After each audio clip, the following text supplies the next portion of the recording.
Hi everyone, welcome to YouTube classes. हमने ये जो चैप्टर है इसका हाफ चैप्टर कल डिस्कशन कर लिया था, जिसमें बेसिकली हमने किसके बारे में डिस्कशन किया, अशोक के बारे में डिस्कशन किया कि उनका जो साम्राज्य था वो कैसे शुरू हुआ था और किस तरह से उनके अंदर कौन कौन से राजा आए।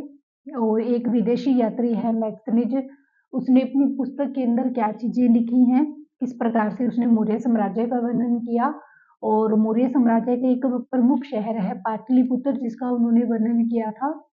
कुछ एक आध पॉइंट और थे जिनको हमने मैप जो था एक हल्का फुल्का मैप ड्रॉ करके भी उनको मतलब समझने की कोशिश की है। आज हम बाकी जो चैप्टर रह गए वो आज डिस्कशन करेंगे। तो इसके अंदर क्या बताया है कि अशोक के बारे में बताया है कि अशोक क्या थे, तो एक अनोखा सम्राट के रूप में पेश किया है कि अशोक जो थे वो क्या थे। अशोक को किसके फॉर्म में पेश किया है, तो अशोक अपने आप में एक अलग ही सम्राट थे, यानी कि इससे पहले जो सम्राट आए थे ये उनसे अलग थे। अब इसमें अशोक के जो जीवन की कहानी आगे वाले बताई गई है। अशोक मौर्य वंश के सबसे प्रसिद्ध शासक थे। वह पहले ऐसे शासक थे जिन्होंने अभिलेखों के द्वारा जनता तक अपने उपदेश या संदेश पहुंचाने की कोशिश की। अशोक के ज्यादातर अभिलेख प्राकृतिक भाषा और ब्राह्मी लिपि के अंदर लिखे गए हैं।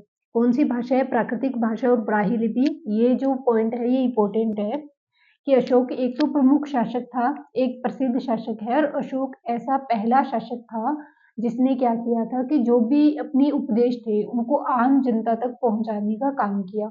और वो भी किस लैंग्वेज में पहुंचाया था? प्राकृतिक भाषा के अंदर पहुंचाया था। और लिपि कौन सी इस्तेमाल करते थे? वो ब्राह्मी लिपि इस्तेमाल करते थे। प्राकृतिक भाषा क्यों? ताकि जो लोग हैं वो कम पढ़े लिखे हैं या अनपढ़ हैं, वो लोग, उन्हें दूसरी भाषा कोई समझ में नहीं आती है। उस समय जो प्राकृतिक भाषा थी वो आम बोलचाल की भाषा थी। ठीक है। अब नेक्स्ट जो इस पैराग्राफ के अंदर दिया है, तो ये भी क्या है, इंपॉर्टेंट चीज है, सीटेट एग्जाम में पूछा गया है यहाँ से। इसमें ये बताया गया कि किस प्रकार से जब कलिंग का जो युद्ध हुआ था, जब वो अशोक ने जीता, तो अशोक ने कलिंग का युद्ध जीतने के बाद में जब वहां पर देखा कि कितने हजारों लोग जो है वो मतलब बिना किसी कसूर के मारे गए हैं, जिसके कारण उसे युद्ध से इतनी नफरत हो जाती है कि उन्होंने युद्ध न करने और जो अपनी आने वाली पीढ़ी है उनके लिए भी ये कहा कि मैं ये चाहूंगा, मैं ऐसे अभिलेख बनवाऊं जिन अभिलेखों को मेरी आने वाली पीढ़ी पढ़े और वो भी युद्ध ना करने की एक शपथ ले ले। यानी कि उसे युद्ध करने से या युद्ध की बात से इतनी ज्यादा नफरत हो चुकी थी।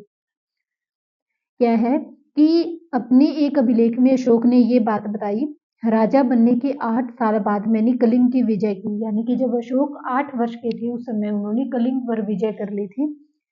और ये जो कलिंग विजय का वर्णन है ना, ये कौन से शिलालेख के अंदर मिलता है? तो ये 13वां शिलालेख है। ये भी एग्जाम में पूछा गया है कि किस अभिलेख के अंदर कलिंग विजय का वर्णन किया गया है। तो ये 13वां शिलालेख है जिसके अंदर कलिंग विजय का वर्णन किया गया है।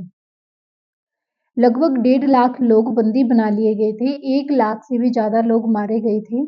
इससे मुझे अपार दुख हुआ। क्यों? जब किसी स्वतंत्र देश को जीता जाता है तो लाखों लोग मारे जाते हैं और बहुत सारे लोग बंदी बना लिए जाते हैं। इसमें ब्राह्मण और श्रवण भी मारे जाते हैं। जो लोग अपने सगे संबंधी और मित्रों को बहुत प्यार करते हैं, दासों और मृतकों के प्रति दयावान होते हैं, वे भी युद्ध में या तो मारे जाते हैं या अपने प्रियजन को खो देते हैं। इसीलिए मुझे पश्चाताप हो रहा है कि जब मैंने धम्म पालन करने और दूसरों को इसकी शिक्षा देने का निश्चय किया।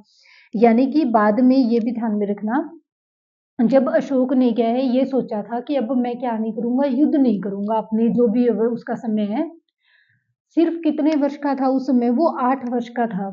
8 वर्ष की उम्र में उसने ये देखा, मतलब कलिंग विजय कर ली थी, उसके बाद में ये सोचा कि अब वो युद्ध नहीं करेगा। तो युद्ध न करने के पीछे क्या कारण था कि अब वो किन के नियमों का पालन करेगा? तो वो धम्म के नियमों का पालन करेगा। और जो धम्म है उसका सिर्फ एक ही उद्देश्य है, चारों तरफ शांति और प्रेम को बढ़ावा देना। मैं मानता हूं कि धम्म के माध्यम से लोगों का दिल जीतना बलपूर्वक विजय पाने से ज्यादा अच्छा है। यानी कि जो चीज हम किसी व्यक्ति से प्यार से करवा सकते हैं वो हम उसके ऊपर जोर जबरदस्ती करके नहीं करवा सकते हैं। मैं यह अभिलेख भविष्य के लिए एक संदेश के रूप में इसलिए उत्तीर्ण कर रहा हूं कि मेरे बाद में मेरे बेटे और जो पोते हैं वो भी युद्ध ना करें। इसके बदले में उन्हें ये सोचना चाहिए कि वो धम्म को किस प्रकार से बढ़ावा दे सकते हैं। धम्म का मीनिंग क्या है? प्रेम और शांति का प्रसार करना, बढ़ावा देना। धम्म जो है ये संस्कृत भाषा का शब्द है धर्म, उसी का प्राकृतिक भाषा के अंदर रूपांतरण किया गया है, तो वो क्या शब्द बन गया? वो धम्म शब्द बन गया। इसके बाद में इसमें नेक्स्ट टॉपिक देखो क्या है, अशोक का कलिंग युद्ध के बारे में बताया है। कलिंग युद्ध, अशोक का कलिंग युद्ध क्या है? तो कलिंग क्या है? उड़ीसा का ही प्राचीन नाम कलिंग है। अशोक ने कलिंग को जीतने के लिए एक युद्ध लड़ा था, लेकिन युद्ध जनित हिंसा और खून खराबा देखकर उसे युद्ध से तृष्णा हो गई थी। उन्होंने निर्णय लिया कि वे कभी भी युद्ध नहीं लड़ेंगे अब। ठीक है।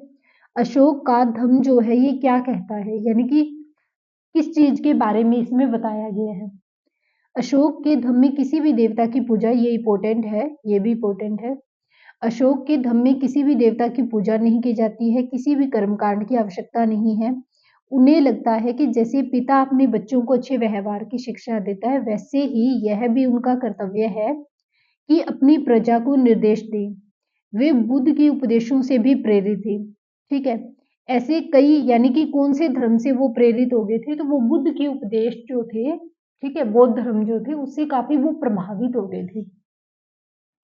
ऐसी कई समस्याएं थी जिससे उनके उसमें संवेदना थी। उनके साम्राज्य के अलग अलग धर्मों को मानने वाले लोग रहते थे, जिसके कारण उनके बीच में टकराव होना संभावित था।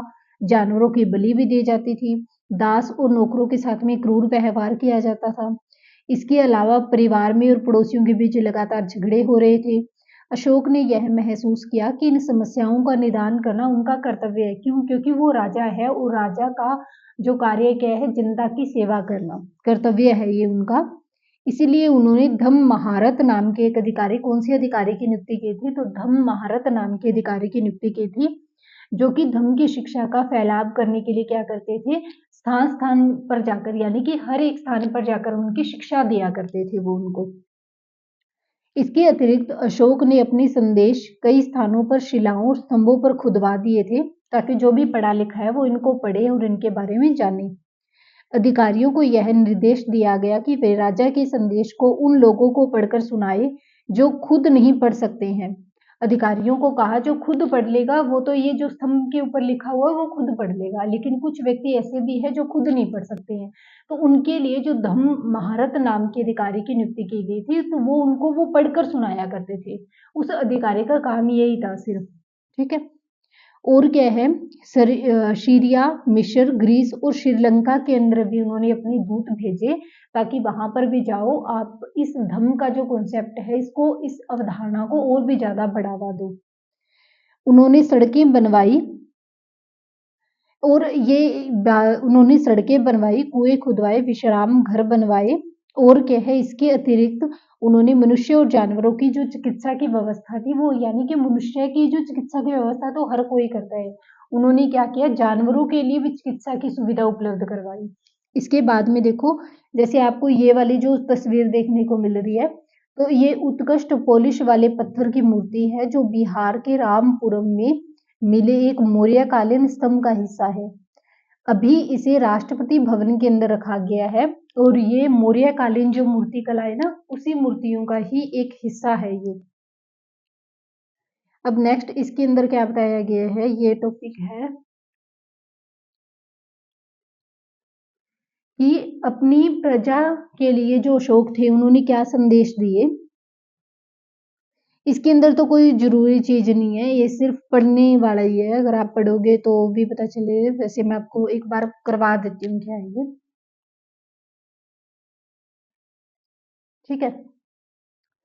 लोग भिन्न भिन्न अवसरों पर अनुष्ठान करते हैं। उदाहरण के लिए, जब वे बीमार होते हैं, उनके बच्चों का विवाह होता है, बच्चों के जन्म पर, और जब वे यात्रा शुरू करते हैं, तब वे तरह तरह के अनुष्ठान करते हैं। ये कर्म कांड किसी काम के नहीं है।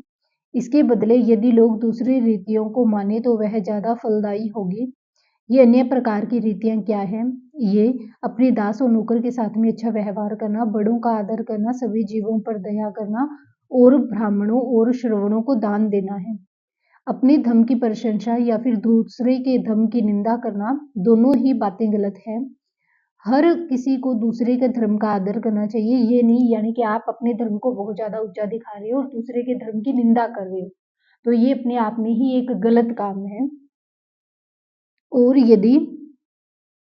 यदि कोई अपने धर्म की बड़ाई और दूसरों के धर्म की बुराई करता है, तो वह वास्तव में ही अपने धर्म को ज़्यादा नुकसान पहुँचा रहा होता है। यानी कि अगर आप दूसरे की मतलब क्या कर रहे हो, उनको निंदा कर रहे हो, तो उसमें आपका ही नुकसान है। इसीलिए हर किसी को दूसरे के धर्म के प्रमुख विश्वासों को समझने की कोशिश करते हुए उनका आदर करना चाहिए। ठीक है।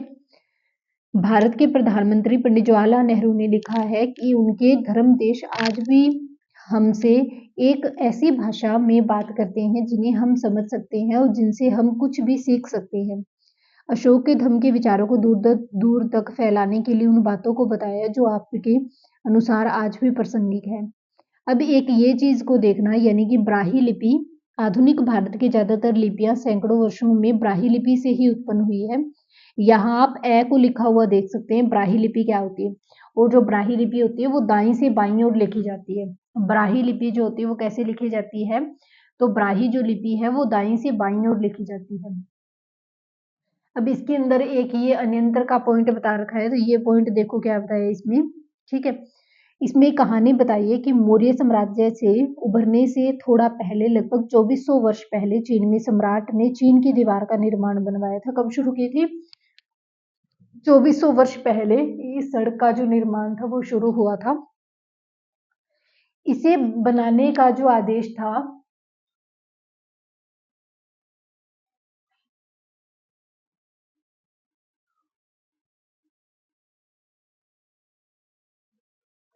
इसे बनाने का 2400 वर्ष पहले ये बनी थी।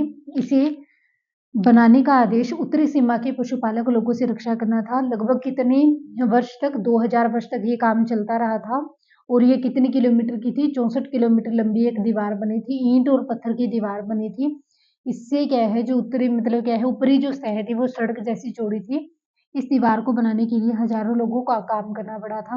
हर 100-200 मीटर की दूरी के ऊपर निगरानी के लिए बुर्ज बनाए गए थे।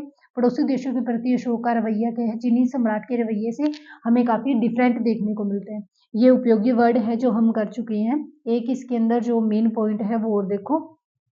हाँ, ये तिथियां यानी कि मौर्य साम्राज्य जो है, मौर्य साम्राज्य जो है ये कब से माना जाता है? तो लगभग 2300 वर्ष पहले से मौर्य साम्राज्य की शुरुआत मानी जाती है। आप ये रेशम मार्ग का ये जो मैप है इसके अंदर रेशम मार्ग बता रखा है। ये काला सागर, कैस्पियन सागर, भूमध्य सागर है, रोम, इटली वगैरह। ये कौन सा मार्ग है? तो ये रेशम मार्ग बता रखा है। किस प्रकार से कुषाणों ने रेशम मार्ग के ऊपर मतलब कब्जा कर लिया था। तो हमारा ये जो चैप्टर है ये कंप्लीट हो चुका है आज की क्लास के अंदर। और कल से हम नेक्स्ट जो चैप्टर है हमारा उसको लेकर डिस्कशन करेंगे। तो बने रहिए हमारे चैनल के ऊपर, ज़्यादा से ज़्यादा लाइक करें, सपोर्ट करें, सब्सक्राइब करें, बेल आइकन को प्रेस करें ताकि जो भी नई क्लास अपलोड की जाएगी वो सबसे पहले उसका नोटिफिकेशन आपको मिले। Okay, thank you.